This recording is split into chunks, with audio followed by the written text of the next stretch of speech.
Thank you all for being here today. It's truly an honor to be with you. I'm grateful to have this opportunity to speak with you about something that's close to my heart and has been the focus of my efforts for the past 10 years. I'd like for you to indulge me for a moment as I take you through a visualization exercise. Let's start by having everybody get comfortable. Now close your eyes. Breathe normally. And imagine yourself back in your hotel room. Now that you're in your room, go to the bathroom. And I want you to just take a washcloth and put it over the drain in the shower. And I want you to close the drain for the sink and the bathtub. Now I want you to turn on the water in the sink, both hot and cold, to full. I want you to turn on the hot and cold in the bathtub. I want you to turn on the shower. Now I want you to go over to the toilet and take a hand towel and stuff it in the toilet and start flushing the toilet over and over and over and over again. And you begin to see all that water accumulating in your room, in the bathroom. The bathtub is now full and it's starting to overflow. The shower is now overflowing onto the bathroom floor. The sink is now overflowing onto the floor, and the toilet water now completely encompasses the floor in your room. Now go over to the sink and maybe turn the water down a little bit. Go to the bathtub, turn the water down a little bit. Maybe turn the water down a little bit in the shower too. That's the Earth's atmosphere. You can open your eyes now. We've been throwing CO2 into the atmosphere for decades. And just like your bathroom, the atmosphere has become fully saturated, has no ability to handle the excess CO2. The atmosphere for approximately 66 million years had about 270 to 280 parts per million of CO2. In the last 100 years, we've increased the amount of CO2 in the atmosphere to a dangerous point as we approached and then exceeded 350 parts per million, resulting in an average Earth temperature increase of 1 degree. Several decades ago, we were able to scientifically determine that the carrying capacity of the atmosphere was about 350 parts per million, resulting in a negative impact on the planet. I'm sorry to say we're now at 409 parts per million. And we're likely to hit 450 in the next 12 to 17 years. We know that once we hit 450, the scientific evidence tells us it's a tipping point. It's a point of no return. So as you can see, around 1880, the industrial age was really kicking in, resulting in the increase in amount of CO2 emissions. And over the last century, we increased the Earth's atmosphere by 1 degree. In the first 30 years of this century, we'll manage to increase the Earth's atmosphere another 1 degree. And when we hit that 2 degree mark, it's a tipping point. It's a point of no return. All of the climate indicators are on red, and most human beings are just busy going about their lives. Some of us who are awake are turning the water down a little bit in the sink, a little bit in the bathtub, maybe turning the shower down a little bit. Unfortunately, all that does is minimize the amount of CO2 going into the atmosphere. It doesn't do anything to pull the existing amount out of the atmosphere. Unless we pull it out of the atmosphere, it's like leaving the water running in the tub, in the sink, in the toilet, and they're already overflowing. We've got all of this water accumulating on the bathroom floor, and now it's running into the rest of your room.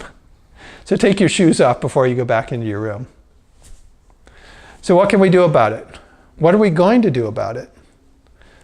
There are people experimenting with different kinds of mechanisms to pull the CO2 out of the atmosphere, effectively mining it out of the atmosphere. There's a pilot project going on near San Francisco Airport where a machine is starting to sequester CO2. It may or may not work. It may be able to scale, but in the end, in the intervening period, we don't know that it's actually a solution. So what can we do? The answer is right in front of us. It's trees. Trees are the solution. Trees will actually pull CO2 out of the atmosphere, and it's quite simple. It's a question of how many trees, what kind of trees, where do they need to be planted, and by when. Topsoil actually pulls out more CO2 out of the atmosphere than trees, but in the last 150 years, we've lost half the topsoil on the planet. Since 1977, we lost 40% to 50% of the coral in the oceans due to the amount of CO2 accumulating. And by 2035, we likely will have lost 100% of the coral. So not only are we overfishing the oceans, but we're destroying the coral, which is the nursery for life in the oceans. We're on the verge of having killed off all of the oceans on the planet. Half the CO2 produced on the planet goes into the atmosphere, 25% goes into the oceans, and the remaining 25% gets sequestered on land. We're running out of time. We've got somewhere between 12 and 17 years to prevent us from hitting the 450 parts per million. We need to bring it back down to the 270, 280 parts per million. That's the historic number for a better part of 66 million years. And trees are such an amazing species. They contribute to a significant number of the UN Sustainable Development Goals.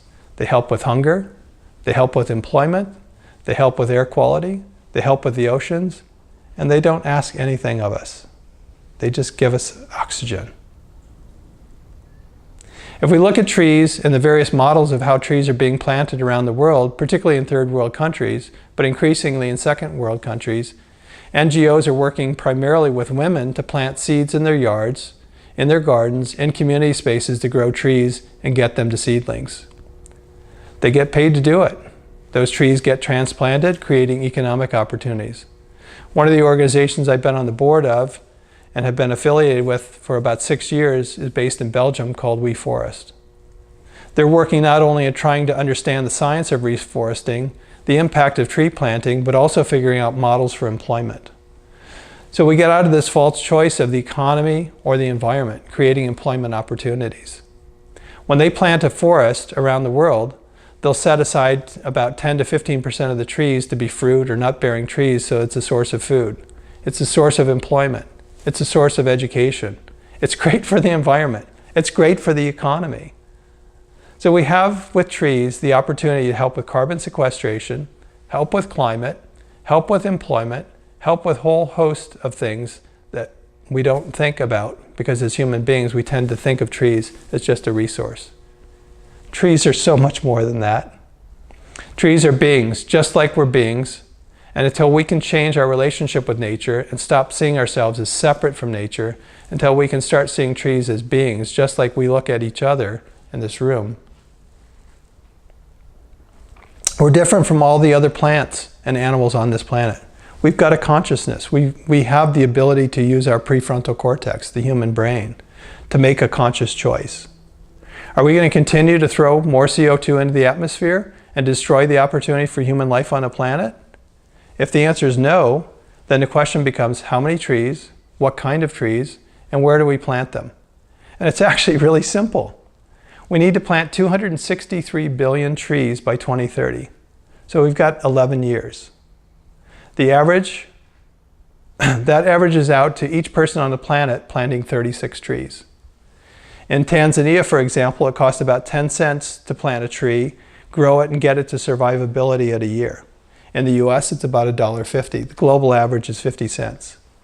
So we're talking about $18 for every single person on the planet to get these 263 billion trees planted in the next 11 years. Are you ready to get it done? As a father, as somebody who hopefully has another 40 or 50 years of life on this planet, I'm absolutely committed, and I would ask that each of you as human beings, each of you as a leader in your organization, commit to getting this done. It's the only hope for humanity. The planet's been around for billions of years and is going to be here long after we are gone. Can you commit to this from a place of trust and not feel victimized by this information? But really embrace it with enthusiasm, with excitement, with love, with caring. with the commitment to getting it done. Thank you.